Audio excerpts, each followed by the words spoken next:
آگے اللہ سبحانہ تعالیٰ فرماتے ہیں وَلَقَدِ اسْتُهْزِئَ، اور البتہ تحقیق مذاق اڑایا گیا بِرُسُلٍ کئی رسولوں کا من قبل کا آپ سے پہلے، یعنی آپ صلی اللہ علیہ وسلم سے پہلے، فَأَمْلَيْتُ تو میں نے ڈھیل دی لِلَّذِينَ ان لوگوں کو جنہوں نے کفروا کفر کیا، ثم پھر أَخَذْتُهُمْ میں نے پکڑ لیا ان کو، فَكَيْفَ تو کیسی کان عقاب تھی میری سزا۔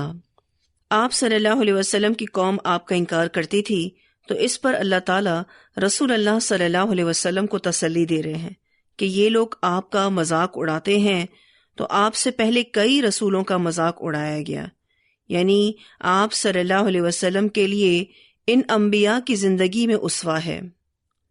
اللہ سبحانہ تعالیٰ نے نبی اکرم صلی اللہ علیہ وسلم کو تسلی دے کر ایک طرح سے اس مشکل سچویشن میں صبر کا میسج دیا ہے۔ آپ صلی اللہ علیہ وسلم کو کہا گیا کہ آپ سے پہلے بھی رسولوں کا مذاق اڑایا گیا۔ پھر اللہ سبحانہ تعالیٰ فرماتے ہیں کہ میں نے ان کافروں کو کچھ دنوں کی مہلت دی، یہ خوب چین اور سکون کے ساتھ رہے، پھر اچانک اللہ نے ان کو پکڑ لیا، اور پھر اللہ کی جو پکڑ ہے وہ بہت ہی سخت ہے۔ اللہ غلط کام کرنے والوں کو مہلت دیتا ہے، وہ اس لیے کہ دنیا میں امتحان ہو رہا ہے۔ رسی کا دراز ہونا انسان کے لیے اور بڑا امتحان ہے۔ بخاری اور مسلم کی روایت میں آتا ہے، نبی اکرم صلی اللہ علیہ وسلم نے فرمایا، اللہ ظالم کو ڈھیل دیتا رہتا ہے، پھر اس کو پکڑتا ہے تو چھوڑتا نہیں ہے۔ جیسے کہ یہاں اللہ سبحانہ تعالیٰ فرماتے ہیں فَأَمْلَيْتُ تو میں نے ڈھیل دی لِلَّذِينَ ان لوگوں کو جنہوں نے کفروا کفر کیا، ثم پھر أَخَذْتُهُمْ میں نے پکڑ لیا ان کو، فَكَيْفَ كَانَ عِقَابِ تو کیسی تھی میری سزا۔ پھر اللہ کی سزا بڑی ہی سخت ہوتی ہے۔ ایک روایت آتی ہے، سیدنا عبداللہ بن عباس رضی اللہ تعالیٰ عنہما نے قرآن کریم کی یہ آیت پڑھی، اِنَّا كَفَيْنَاكَ الْمُسْتَهْزِئِينَ بے شک ہم تجھے مذاق اڑانے والوں کے مقابلے میں کافی ہیں، اور فرمایا نبی اکرم صلی اللہ علیہ وسلم کا مذاق اڑانے والے یہ لوگ تھے: ولید بن مغیرہ، اسود بن عبد یغوث زہری، ابو زمعہ اسود بن مطلب، حارث بن عقیل سہمی، عاص بن وائل۔ سیدنا جبرائیل علیہ السلام رسول اللہ صلی اللہ علیہ وسلم کے پاس آئے تو اللہ کے نبی صلی اللہ علیہ وسلم نے مذاق اڑانے والوں کی شکایت جبرائیل علیہ السلام سے کی۔ جبرائیل علیہ السلام نے اللہ کے رسول صلی اللہ علیہ وسلم کے سامنے ولید کو کر دیا اور اس کی بغل میں ایک رگ کی طرف اشارہ کیا۔ اللہ کے رسول صلی اللہ علیہ وسلم نے جبرائیل علیہ السلام سے پوچھا، آپ نے ولید کے ساتھ کیا کیا؟ جبرائیل علیہ السلام نے کہا، میں نے اسے سزا دے دی۔ اس کے بعد جبرائیل علیہ السلام نے اسود کو اللہ کے رسول صلی اللہ علیہ وسلم کے سامنے کر دیا اور اس کی آنکھ کی طرف اشارہ کیا۔ اللہ کے رسول صلی اللہ علیہ وسلم نے اس کے بارے میں بھی جبرائیل علیہ السلام سے پوچھا کہ آپ نے اسود کا کیا کیا؟ جبرائیل علیہ السلام نے کہا کہ میں نے اس سے انتقام لے لیا۔ پھر جبرائیل علیہ السلام نے ابو زمعہ کو اللہ کے رسول صلی اللہ علیہ وسلم کے سامنے کیا اور اس کے سر کی طرف اشارہ کیا۔ اللہ کے رسول صلی اللہ علیہ وسلم نے جبرائیل علیہ السلام سے کہا، آپ نے اس کا کیا بندوبست کیا؟ جبرائیل علیہ السلام نے کہا، میں نے اس سے بھی بدلہ لے لیا۔ اس کے بعد جبرائیل علیہ السلام نے حارث کو اللہ کے رسول صلی اللہ علیہ وسلم کے سامنے کیا اور اس کے سر یا پیٹ کی طرف اشارہ کیا اور کہا، میں نے اس سے بھی انتقام لے لیا۔ اس طرح آس کا گزر ہوا تو جبرائیل علیہ السلام نے اس کے پاؤں کے تلوے کی جانب اشارہ کیا اور کہا، میں نے اس کو بھی دبوچ لیا۔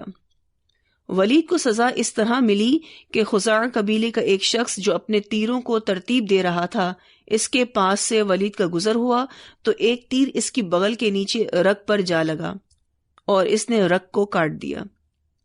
اسود بن مطلب اندھا ہو گیا۔ اسود بن عبد یغوث سے انتقام اس طرح لیا گیا کہ اس کے سر میں زخم ہو گئے جس کی وجہ سے وہ مر گیا۔ حارث سے اس طرح انتقام لیا گیا کہ زرد پانی نے حارث کو گھیر لیا، وہ اس کے پیٹ میں داخل ہو گیا اور صورتحال یہ ہو گئی کہ اس کا پخانہ اس کے منہ سے نکلنے لگا، پھر وہ اس بیماری سے مر گیا۔ آس کو سزا اس طرح ملی کہ اس کے سر میں ایک اس طرح کا پھوڑا نکلا جس طرح کا ایک کانٹے دار پودا حجاز کے ریگستان میں اگتا ہے، وہ پھوڑا اس کے سارے سر میں پھیل گیا اور وہ اس سے مر گیا۔ آس کے بارے میں ایک روایت یہ بھی ہے کہ وہ گدھے پر سوار ہو کر طائف کی طرف نکلا، گدھا کودا تو اس نے اس کو کانٹوں پر گرا دیا، کانٹا اس کے پاؤں کے تلوے میں پیوست ہو گیا یعنی چبھ گیا اور وہ اسی سے مر گیا۔ اسے سنن الکبریٰ للبیہقی نے روایت کیا ہے۔ اب آپ دیکھیے تو نبی اکرم صلی اللہ علیہ وسلم کے جتنے بھی دشمن تھے اللہ سبحانہ تعالیٰ نے ان سے بدلہ لے لیا۔ تو اللہ سبحانہ تعالیٰ فرماتے ہیں فَكَيْفَ كَانَ عِقَابِ، تو کیسی تھی میری سزا۔ پھر فرمایا افمن، کیا بھلا جو ہوا قائم، وہ قائم ہے، علی کل نفس، ہر نفس پر، بما، بوجہ اس کے جو، کسبت، اس نے کمائی کی۔ افمن ہوا قائم، ہوا قائم سے مراد اللہ تعالیٰ ہے، کیا بھلا جو وہ قائم ہے، علی کل نفس، ہر نفس پر، بما کسبت، بوجہ اس کے جو اس نے کمائی کی، مراد اچھے یا برے عمل کرنے والے ہیں۔ یعنی اللہ تعالیٰ ہر وقت ہر شخص کی نگرانی کرتا ہے اور اس کی ایک ایک حرکت اور اس کے ایک ایک عمل پر نظر رکھتا ہے۔ تو کیا ایسی قدرت کسی کو حاصل ہے؟ یقیناً کسی کو حاصل نہیں۔ اللہ سبحانہ تعالیٰ فرماتے ہیں وَجَعَلُوا لِلَّهِ شُرَكَاءَ، اور انہوں نے بنا رکھے ہیں اللہ کے لیے کچھ شریک۔ قل کہہ دیجئے سموہم، نام لو ان کے۔ یہاں پر سموہم سے ایک مراد تو نام ہی ہے، یعنی ان شرکاء کے نام لو، اور دوسری مراد صفات بھی ہیں، یعنی ان کی صفات بتاؤ۔ کن کی صفات؟ ان شریکوں کی صفات بتاؤ۔ کیا ان شریکوں کی صفات اللہ جیسی ہیں؟ پھر کیوں تم ان کو اللہ کا شریک بناتے ہو؟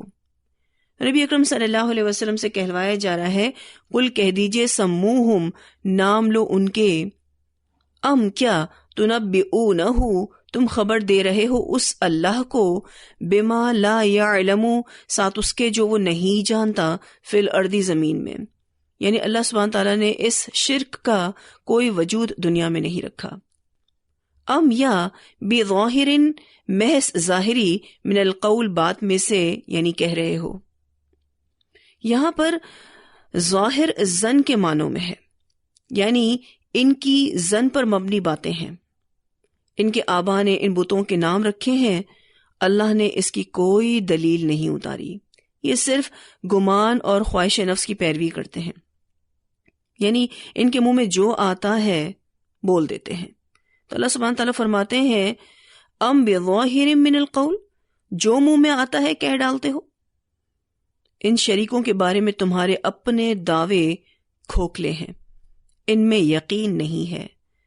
ان شریکوں کے بارے میں تمہاری باتیں سطحی نوعیت کی ہیں، یعنی ظاہری باتیں ہیں، نہ عقل اس کو مانتی ہے اور نہ منطق یعنی لاجک بھی اس کو نہیں مانتی ہے۔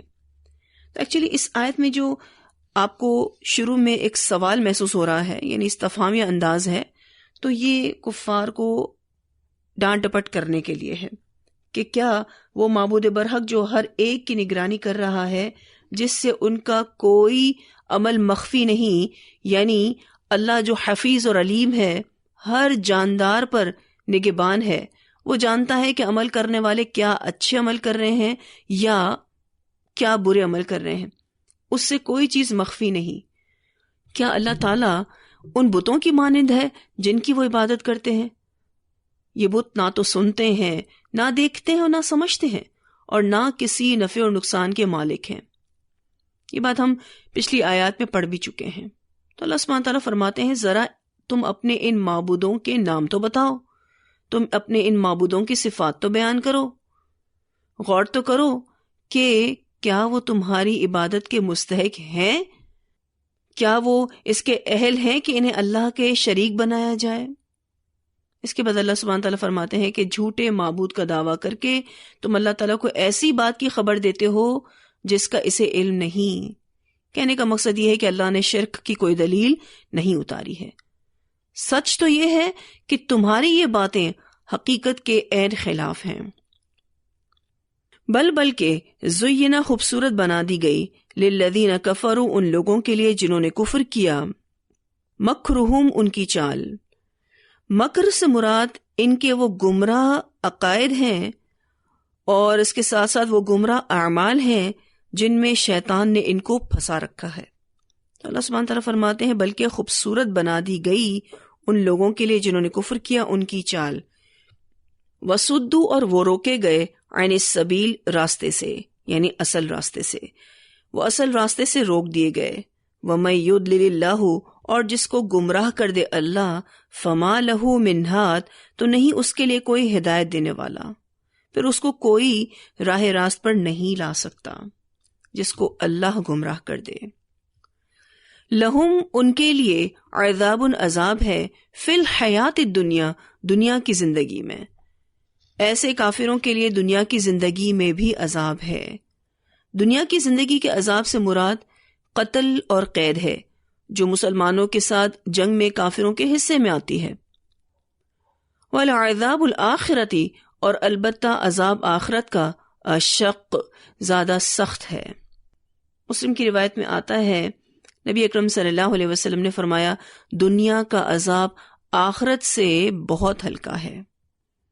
دنیا کا عذاب جیسا بھی ہو، جتنا بھی ہو، عارضی اور فانی ہے، اور آخرت کا عذاب دائمی ہے، اسے زوال نہیں، اسے فنا نہیں۔ اس لیے عذاب کے لیے اشق ہونے میں کیا شبہ ہو سکتا ہے؟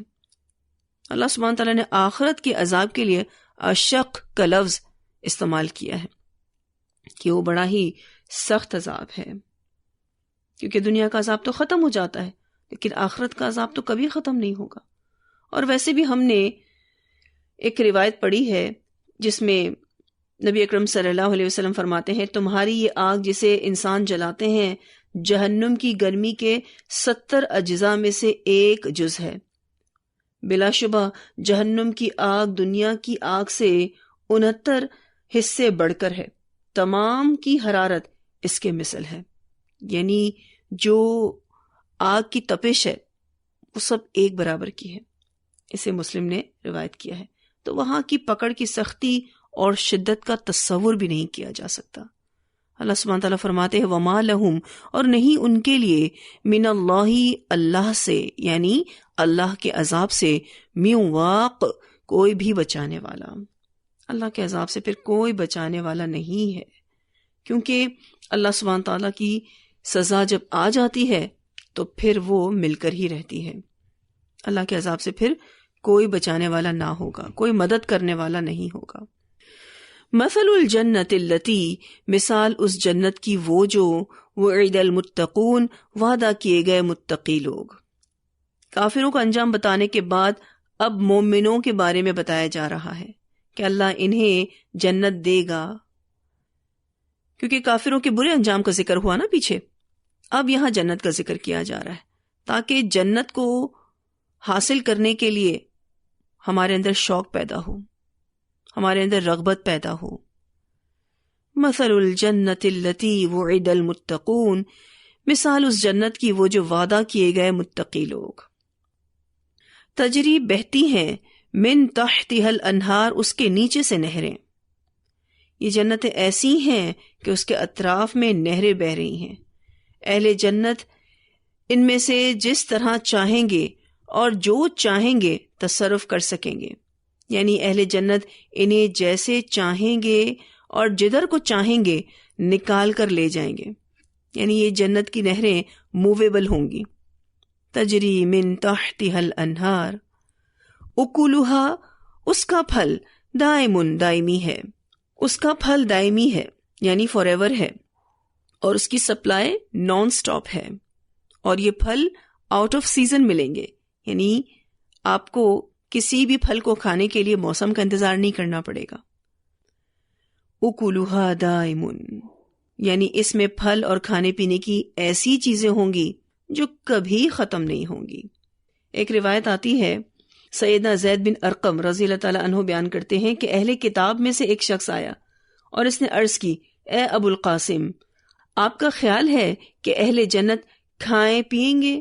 آپ صلی اللہ علیہ وسلم نے فرمایا، ہاں، اس ذات کی قسم جس کے ہاتھ میں میری جان ہے، جنت کے ایک آدمی کو کھانے پینے جماع اور شہوت کے اعتبار سے 100 آدمیوں کی طاقت دی جائے گی۔ اس نے کہا، جو کھاتا پیتا ہے اسے حاجت بھی پیش آتی ہے، حالانکہ جنت میں کوئی تکلیف دہ بات نہیں ہوگی۔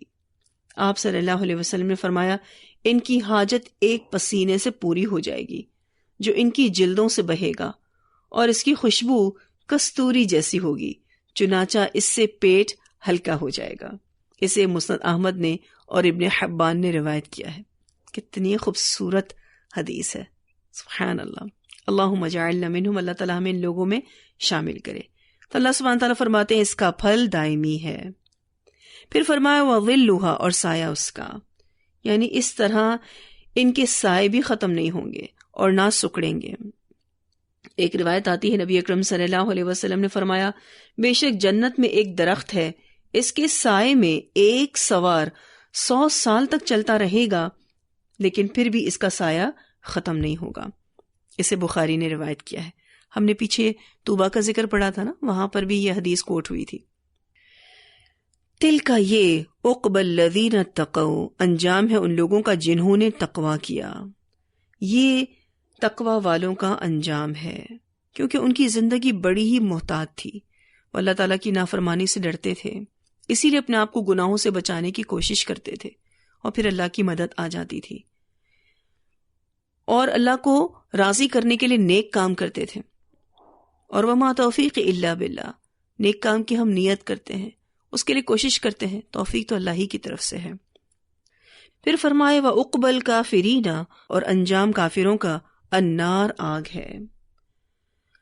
کافروں کا انجام آگ ہے۔ کتنا واضح بتا دیا گیا ان دونوں رزلٹس کے بارے میں، یا تو جنت ہے یا پھر دوزخ ہے، کوئی تیسرا انجام ہے ہی نہیں۔ پھر اللہ سبحانہ تعالیٰ فرماتے ہیں والذین، اور وہ لوگ آتیناہم الکتابہ، دی ہم نے ان کو کتاب، یفرحون، وہ خوش ہوتے ہیں، بما، ساتھ اس کے جو انزلہ، نازل کیا گیا، الیک، آپ کی طرف، یعنی آپ صلی اللہ علیہ وسلم کی طرف، ومن الاحزاب، اور گروہوں میں سے، من ینکر، کوئی ہے جو انکار کرتا ہے، بعدہ، اس کے بعض حصے کا۔ اب یہاں اس آیت میں اللہ سبحانہ تعالیٰ فرماتے ہیں کہ سچے اہل کتاب قرآن سے خوش ہوتے ہیں۔ یہاں پر والذین سے مراد یہود و نصارہ ہیں، جو اس کتاب یعنی قرآن سے اس لیے خوش ہوتے ہیں کہ یہ ان کی کتابوں کی تصدیق کرتی ہے اور ان کے انبیاء کی تعظیم سکھاتی ہے۔ ایکچولی یہ مدینہ کے اہل کتاب ہیں جو نیک تھے، ان کو جب یہ خبریں ملتی تھیں کہ مکہ میں آخری نبی کا ظہور ہوا ہے تو وہ ان خبروں سے خوش ہوتے تھے، کیونکہ ان کی کتابوں میں نبی اکرم صلی اللہ علیہ وسلم کے بارے میں بتایا گیا ہے، تو جیسے ہی کنفرمیشن ہو جاتی تھی یہ خوش ہوتے تھے۔ پھر اگلی بات جو یہاں بتائی گئی کہ یہود و نصارہ کے گروہوں میں سے کوئی ہے جو انکار کرتا ہے اس کے بعض حصے کا، اور ان کے انکار کی وجہ ہم سب جانتے ہیں کہ وہ تعصب کی وجہ سے انکار کرتے تھے، وہ اپنی خواہشات کی وجہ سے انکار کرتے تھے۔ تو جن باتوں سے وہ انکار کرتے ہیں وہ وہی باتیں ہیں جن میں انہوں نے تحریف کر ڈالی تھی، کتاب کے کچھ احکام چھپا لیتے تھے اور کچھ باتیں خود ہی لکھ کر اللہ تعالیٰ کی طرف منسوب کر دیتے تھے۔ تو اللہ سبحانہ تعالیٰ نے قرآن میں ایسی تمام باتوں سے پردہ اٹھا دیا، اور جو بھی حقیقت تھی اس کو واضح الفاظوں میں بیان کر دیا۔ اس وجہ سے ان لوگوں نے قرآن کے بعض حصوں کا انکار کیا اور پھر بعد میں پورے ہی قرآن کا انکار کر دیا۔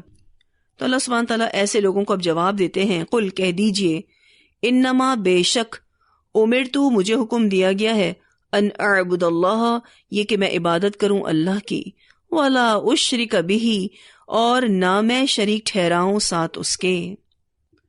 اللہ سبحانہ تعالیٰ ایسے لوگوں کو جواب دیتے ہوئے نبی اکرم صلی اللہ علیہ وسلم کو حکم دے رہے ہیں کہ آپ ان سے علل اعلان کہہ دیجئے، صاف طور پر کہہ دیجئے کہ میں تمہاری اس قسم کی باتوں کو تسلیم کرنے کے لیے قطعاً تیار نہیں ہوں، میں اللہ کے ساتھ کسی دوسرے کو شریک نہیں سمجھتا، الیہ، اس کی طرف، ادعو، میں بلاتا ہوں، والیہ مآب، اور اسی کی طرف میرا لوٹنا ہے۔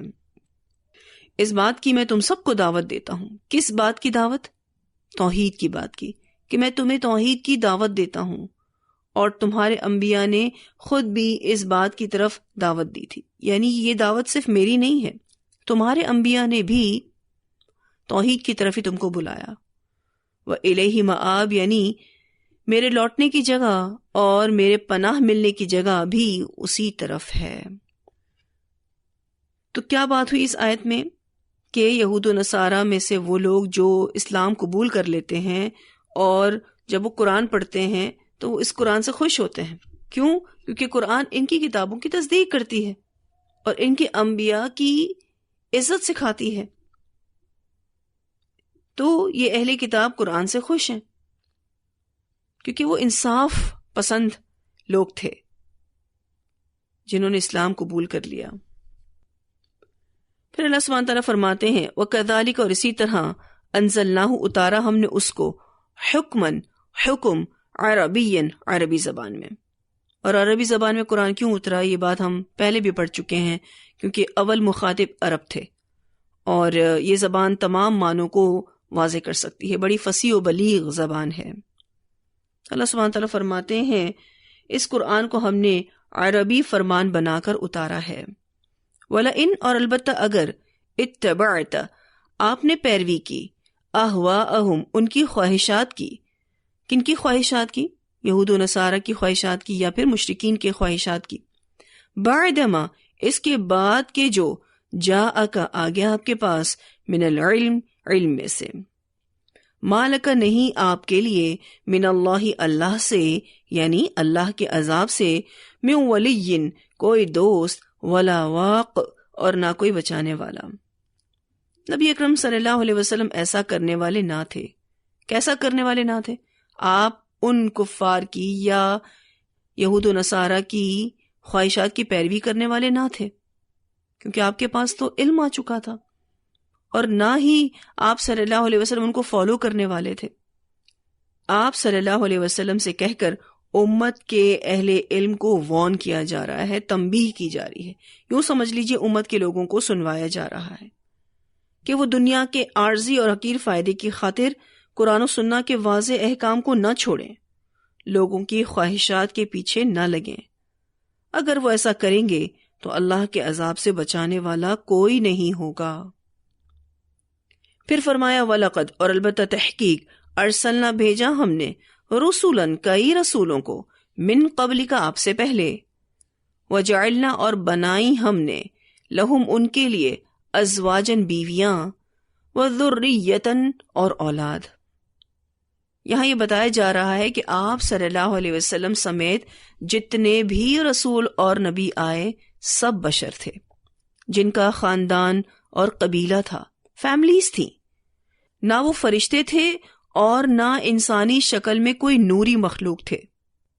اگر فرشتے رسول یا نبی بنا کر بھیجے جاتے تو انسان ان سے مانوس نہ ہو سکتے تھے، ان کے قریب نہ ہو سکتے تھے، ان کو اپنا رول ماڈل نہ بنا سکتے تھے۔ وہ تو کہتے یہ تو فرشتے ہیں، ہم ان کو کیسے فالو کر سکتے ہیں؟ وہ اپنے لیے ان کو بطور نمونہ نہ لیتے۔ تو اللہ سبحانہ تعالیٰ فرماتے ہیں آپ سے پہلے بھی کئی رسول آئے، ہم نے ان کے لیے بیویاں اور اولاد بنائی۔ کیوں؟ کیونکہ وہ سب بشر تھے۔ وما کانا اور نہیں ہے اختیار لرسول کسی رسول کے لیے ان یہ کہ یأتیا لے آئے بآیتن کوئی نشانی یعنی معجزہ، الا باذن اللہ مگر اللہ کے اذن سے۔ اللہ کے حکم کے بغیر کوئی رسول نشانی نہیں لا سکتا۔ لکل اجل کتاب ہر وقت کے لیے ایک کتاب ہے۔ یہاں پر اجل کتاب سے مراد ہر وہ کام ہے، ہر وہ حکم ہے جسے اللہ نے لکھ رکھا ہے اور اس کا ایک وقت مقرر ہے، کیونکہ کتاب لکھی ہوئی چیز کو کہتے ہیں نا۔ تو اجل کتاب سے پہلی مراد کیا ہے؟ یا تو حکم ہے یا پھر کام ہے۔ ہر وہ حکم، ہر وہ کام جسے اللہ نے لکھ رکھا ہے اس کا ایک وقت مقرر ہے۔ دوسرا معنی یہ ہے کہ اللہ نے جس چیز کا وعدہ کیا ہے اس کا وقت مقرر ہے، وہ اپنے وقت پر ہو کر رہے گا۔ لکل اجل کتاب یمحو اللہ مٹاتا ہے اللہ ما یشاء جو وہ چاہتا ہے، ویثبت اور قائم رکھتا ہے، وعندہ اور اسی کے پاس ہے ام الکتاب اصل کتاب. یہاں پر ام الکتاب سے مراد شرعی کتاب ہے، یعنی آپ اس کو شریعت بھی کہہ سکتے ہیں. دوسری مراد تقدیر ہے. تیسری مراد نامہ اعمال ہے. اور چوتھی مراد عذاب کا حکم ہے. پہلا معنی میں نے بتایا آپ کو کہ شرعی کتاب. اس حوالے سے اس آیت کو اگر ہم سمجھ لیں، یعنی ہر نبی ایک جیسے ہی دین کے اصول پیش کرتا رہا ہے. دین کے اصول کیا ہیں؟ توحید، ٹھیک ہے جی. اسی طرح سے رسالت کو واضح کیا گیا اور اسی طرح سے آخرت کو واضح کیا گیا. مگر ان کی شریعتوں میں ان کے دور کے تقاضوں کے مطابق فرق رہا ہے. ہر دور کے حساب سے اللہ تعالیٰ نے شریعت دی. مثلا موسیٰ علیہ السلام کی شریعت میں قصاص کا حکم تھا، عفو درگزر کا نہیں تھا. اس طرح عیسیٰ علیہ السلام کی شریعت میں قصاص کے حکم کو اگنور کیا گیا اور سارا زور عفو درگزر پر دیا گیا. اور اللہ کے رسول صلی اللہ علیہ وسلم کی شریعت میں قصاص، دیت اور عفو درگزر کے سارے آپشنز دیے گئے. اب یہ چینجز اللہ نے ہر دور کے لوگوں کی طبیعتوں کی اصلاح کے لیے کی. تو اللہ سبحانہ تعالیٰ فرماتے ہیں یمحو اللہ ما یشاء ویثبت. اللہ تعالیٰ نے جس حکم کو سابقہ شریعتوں سے باقی رکھنا چاہا باقی رکھا، اور جس میں چینجز چاہیں تو اس کو مٹا دیا اور اس کی جگہ نیا حکم لے آیا. دوسرا معنی کہ اس نے جو تقدیر لکھ رکھی ہے اس میں وہ مٹاتا بھی ہے اور ثابت بھی رکھتا ہے. اسی کے پاس لوح محفوظ ہے. اس بارے میں ایک روایت آتی ہے، نبی اکرم صلی اللہ علیہ وسلم نے فرمایا تقدیر کو محض دعا ہی ٹالتی ہے اور صرف نیکی ہی عمر میں اضافے کا باعث ہوتی ہے. اسے ترمذی نے روایت کیا ہے. اسی طرح سے ایک اور روایت آتی ہے، سیدنا ابو ہریرہ رضی اللہ عنہ بیان کرتے ہیں کہ میں نے رسول اللہ صلی اللہ علیہ وسلم سے سنا، آپ صلی اللہ علیہ وسلم نے فرمایا جسے پسند ہے کہ اس کی روزی میں فراخی ہو اور اس کی عمر دراز کی جائے تو وہ صلہ رحمی کیا کرے. اسے بخاری نے روایت کیا ہے. یعنی اگر وہ صلہ رحمی کرے گا تو اللہ سبحانہ تعالیٰ نے جو اس کی عمر لکھ رکھی ہے اس میں اللہ مزید اضافہ کر دے گا، یا اس کا جو پرٹیکولر رزق ہے اللہ تعالیٰ اس میں اضافہ کر دے گا. کیوں؟ کیونکہ یمحو اللہ ما یشاء ویثبت. ایک بہت خوبصورت دعا آتی ہے تفسیر طبری میں. اعمش نے ابو وائل ثقیق بن سلمہ کے بارے میں بیان کیا کہ وہ کثرت کے ساتھ دعا مانگا کرتے تھے، اے اللہ اگر تو نے ہمیں بدبخت لکھ دیا ہے تو اسے مٹا کر ہمیں سعادت مندوں میں لکھ دے، اور اگر تو نے ہمیں سعادت مندوں میں لکھا ہے تو اسے قائم رکھنا، کیونکہ تو جس کو چاہتا ہے مٹا دیتا ہے اور جس کو چاہتا ہے قائم رکھتا ہے، اور تیرے پاس ہی اصل کتاب ہے. حضرت عمر بن خطاب رضی اللہ عنہ اور ابن مسعود رضی اللہ عنہ سے بھی اسی طرح مروی ہے، یعنی وہ بھی اس طرح کی دعا کیا کرتے تھے. پھر تیسرا معنی میں نے نامہ اعمال بتایا. اللہ سبحانہ تعالیٰ بندوں کے گناہوں کو معاف فرما دیتا ہے اور جسے چاہتا ہے باقی رکھتا ہے، یعنی انہیں معاف نہیں کرتا. اگر اللہ تعالیٰ کسی انسان کے گناہ کو معاف کرتا ہے تو پھر اس کو مٹا دیتا ہے، اور ایسا مٹاتا ہے جیسے اس نے وہ گناہ کیا ہی نہیں، اس کا کوئی اثر بھی نامہ اعمال میں باقی نہیں رہتا. اور جسے چاہتا ہے باقی رکھتا ہے، یعنی انہیں معاف نہیں کرتا، پھر وہ گناہ باقی رہتے ہیں. پھر اسی طرح سے عذاب کا فیصلہ بھی اس سے مراد ہے. اور ہمارے سامنے حضرت یونس علیہ السلام کی قوم کی مثال ہے کہ جن کی طرف عذاب بھیجا گیا لیکن پھر واپس چلا گیا. اور کتنی ایسی قومیں ہیں جن پر عذاب آیا تو واپس نہ گیا. اللہ سبحانہ تعالیٰ جو چاہتا ہے مٹاتا ہے اور جس کو چاہتا ہے قائم رکھتا ہے، ثابت کر دیتا ہے. اب ان معنوں پر یہ اعتراض ہو سکتا ہے کہ حدیث میں تو آتا ہے کہ جو کچھ ہونے والا ہے قلم اسے لکھ کر خشک ہو چکا ہے، بخاری کی روایت ہے یہ.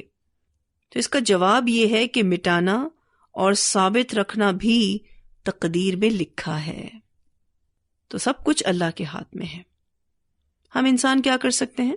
ہم دعا کر سکتے ہیں اور ہم کوشش کر سکتے ہیں. تو ہمیں اپنی دعائیں اور کوششیں جاری رکھنی ہیں. بہت ہی خوبصورت آیت ہے اور بہت ہی بہترین میسج ہے. یمحو اللہ ما یشاء ویثبت وعندہ ام الکتاب. اتنی آیات کی تلاوت سنتے ہیں، پھر آگے پڑھیں گے انشاءاللہ. وَلَقَدِ اسْتُهْزِئَ بِرُسُلٍ مِّن قَبْلِكَ فَأَمْلَيْتُ لِلَّذِينَ كَفَرُوا ثُمَّ أَخَذْتُهُمْ فَكَيْفَ كَانَ عِقَابِ.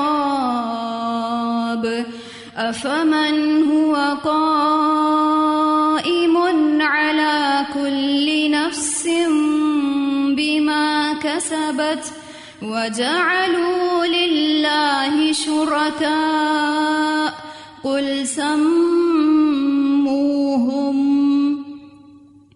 أَمْ تُنَبِّئُونَهُ بِمَا لَا يَعْلَمُ فِي الْأَرْضِ أَمْ بِظَاهِرٍ مِّنَ الْقَوْلِ بَلْ زُيِّنَ لِلَّذِينَ كَفَرُوا مَكْرُهُمْ وَصُدُّوا عَنِ السَّبِيلِ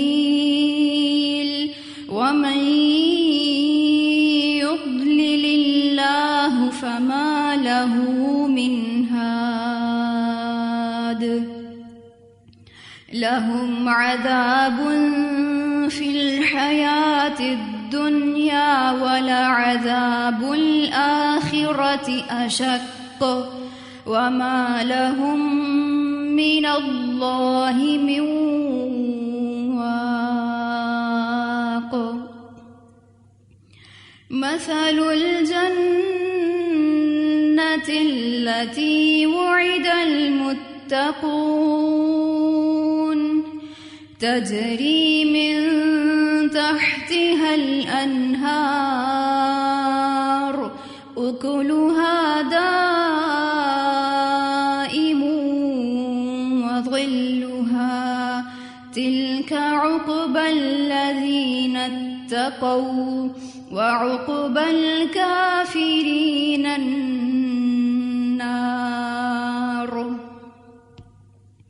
والذين آتيناهم الكتاب يفرحون بما أنزل إليك ومن الأحزاب من ينكر بعضه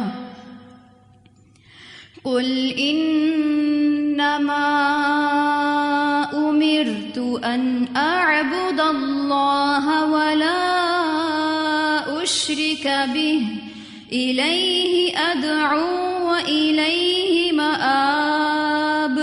وكذلك أنزلناه حكما عربيا ولئن اتبعت أهواءهم بعدما جاءك من العلم ما لك من الله من ولي ولا واق.